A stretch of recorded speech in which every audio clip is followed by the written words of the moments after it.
तो आज का ये जो पूरा खास कार्यक्रम है ये हम जुलाई के ऊपर करेंगे, जुलाई का पूरा राशिफल कि ये जुलाई का महीना आपका कैसा जाने वाला है। तो शुरू करते हैं अपने इस खास कार्यक्रम को। हमारी बहुत ही खास मेहमान जो हमेशा मैं हर महीने आपके सबके सामने लेकर आती हैं और वो बताती हैं, आपको गाइड करती हैं कि आपको क्या कैसे करना है, यानी कि सिंह राशि की। तो सिंह राशि के लिए कैसा रहेगा मैम? जी, सिंह राशि की बात करते हैं, लियो की बात करते हैं। तो सिंह राशि जो है वो आपकी राशि के जो स्वामी है सबसे पहले, क्योंकि किसी भी राशि के लॉर्ड को सबसे पहले देखो कि वो क्या कर रहा है। आपकी राशि के स्वामी जो है आपकी राशि से 12वें भाव में है। अब 12वां भाव जो है वो लॉस यानी व्यय का माना जाता है। लेकिन हाँ, मेलेफिक प्लैनेट जो होते हैं वो 12वें भाव में भी बहुत ज़्यादा नेगेटिव प्रभाव अगर हम कहें तो वैसा नहीं देते, बट फिर भी बहुत पॉजिटिव भी नहीं देते हैं। तो इसका मतलब यह है कि व्यय भाव में आपके राशि के स्वामी का जाना कहीं ना कहीं थोड़ा सा अननेसेसरली की क्रिएशन से जो है वो करवा सकता है, नेगेटिव क्रिएशन। आपकी राशि में शुक्र और केतु की युति यानी धन का खर्च अननेसेसरली वाला करेंगे, बेमतलब का निर्णय लेने हैं तो उसमें भी कहीं समझदारी नहीं निभाएंगे, तो यानी जल्दी से ले लेंगे निर्णय। अगर आपको किसी ने कुछ कह दिया तो आप उसी बात को लेके पकड़ के बैठ जाएंगे। हो सकता बाहर की कोई बात हो, उसका इम्प्लीमेंटेशन आप अपने घर में करने लग पड़े। यानी बाहर कोई बात सुन करके आए हैं, अगर वहाँ गलत चीज़ आपने सुन ली है तो उसको आप अपने घर के लोगों के ऊपर तो लागू मत करिए ना। डिफरेंट है ना कि बाहर व्यक्ति तो अलग है, पारिवारिक सदस्य अलग है। तो दोनों में कभी भी हमेशा ये ध्यान रखिए, ना घर की बात बाहर ना बाहर की बात घर।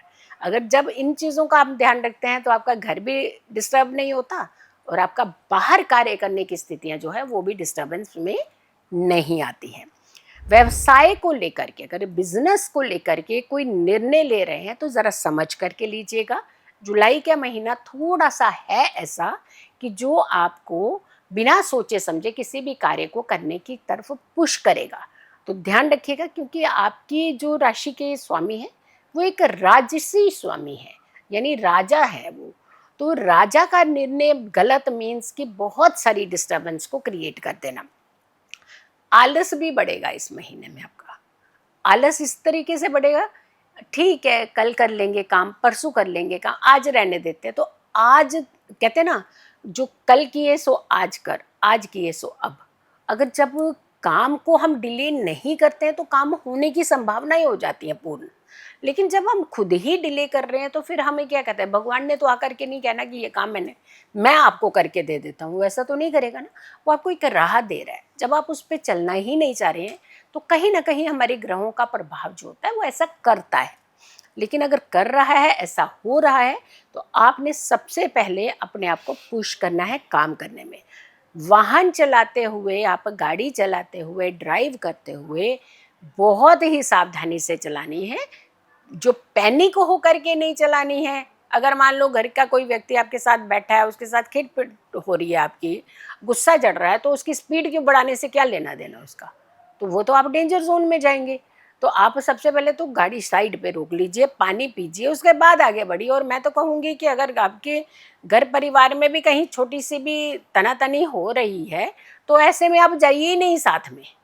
व्यक्ति को शांति से अकेले से जाने दीजिए ताकि वो एटलीस्ट वो शांत हो पाए, या फिर उसे घर में ही पहले थोड़ा सा शांत माहौल में आने दीजिए, फिर ड्राइव करिए आप। क्योंकि कभी भी कहते हैं ना, सावधानी हटी तो दुर्घटना घटी। नज़र हटते ही पता नहीं क्या हो जाता है। तो इसलिए आपको इस बार सावधान रहना है गाड़ी चलाते हुए। स्पेसिफिकली शारीरिक थोड़े से कष्ट आपको हो सकते हैं, मे बी हेल्थ इश्यूज हो सकते हैं, डॉक्टर के पास चक्कर लग सकते हैं। हाँ, लोग कोई मेजर कुछ नहीं होगा, बट हाँ ये कि जैसे होता है ना कि मतलब मानसिक तनाव मिलना है तो हम हॉस्पिटलों के चक्कर काटने लगे हैं। कभी एक दिन सिर दर्द हो गया, दूसरे दिन टांग में दर्द हो गया, तीसरे दिन पीठ में दर्द हो गया, बट निकला कुछ भी नहीं। पैनिक से आपको बीमारियां बढ़ेगी, तो पैनिक ना हो, धैर्य रखें, कोई दिक्कत नहीं आने वाली। उपाय क्या करना है, केले के जो पत्ते होते हैं, एक बड़ा सा कोई पत्ता ले आइएगा, बहुत अच्छा अगर के मिल जाता है तो। अगर नहीं मिलता है तो वो फिर आप एक पत्ता होता है हरे रंग का, कोई सा भी हरे रंग का पत्ता, उसमें ना पीपल का होना चाहिए और ना वट वृक्ष का होना चाहिए, बट हाँ चौड़ा पत्ता अगर कोई होता है तो बहुत अच्छी बात है, लेकिन उसमें से भी प्रायोरिटी केले का पत्ता ही रखिएगा।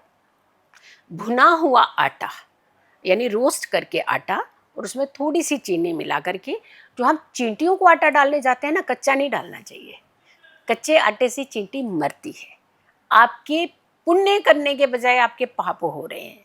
तो आप भुना हुआ रोस्टेड आटा जो है वो केले के पत्ते पर रख करके, अगर आप किसी भी पेड़ पौधे के पास में रखते हैं जहाँ पे चींटियाँ वो खा सकें, तो उससे आपके जीवन के अंदर एक हीलिंग थेरेपी होती है ना, जैसे ऐसे शुरू हो जाएगी, और आप शांत भी रहेंगे और ज़िंदगी में आगे भी बढ़ेंगे।